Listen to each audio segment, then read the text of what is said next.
मुंबई तसंच ठाणे पालिका निवडणुकीत युती होण्यापेक्षा ती फिसकटण्याची शक्यता अधिक आहे। जर युती फिसकटली तर या कोलांट्या उड्या मारलेल्या नेत्यांची चलती होणार।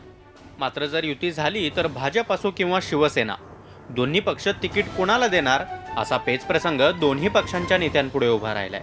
सेना भाजपानं येईल त्याला आश्वासन देत पक्षात सामावून घेतलंय। त्यामुळे निवडणुकीत युती झालीच तर तिकीट वाटप करणं दोन्ही पक्षांना त्रासदायक ठरेल।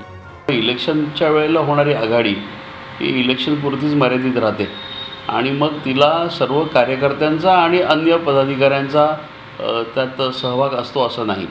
त्याच्यामुळे आघाडीच्या बाबतीत हा जो नियम आहे तसा शिवसेना भारतीय जनता पक्षाबाबतीत सुद्धा होऊ शकतो। आम्ही तर निवडणूक पूर्ण ताकदीनिशी लढणार आहोत। फक्त मजा तेव्हा येणार आहे की समजा युती झाली, जे आमच्यातनं सत्तेखातीर भाजपमध्ये किंवा शिवसेनेमध्ये गेलेत, युती झाल्यानंतर त्यांची जी हालत होईल की त्यांना तिकीट मिळणार नाही, मिळेल, ही जी त्यांची कुचंबना होणार आहे ही बघण्यात एक वेगळीच मजा असेल। भारतीय जनता पार्टीमध्ये गेलेली मंडळी मग त्या ठिकाणी त्यांना तिकीट मिळणार नाही किंवा शिवसेनेत गेलेली मंडळी की त्यांना तिथे तिकीट मिळणार नाही।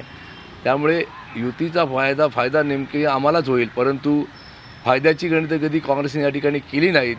जर युती फिसकटली तर शेखी मिरवत पक्षांतर केलेल्यांची इब्रत वाचेल आणि जर तसं झालं नाही तर या कोलांट्या उड्या या राजकीय आत्महत्येच्याच उड्या ठरतील हे नक्की। कपिल राऊत, झी मीडिया, ठाणे। झी 24 तास रहा एक पाऊल पुढे।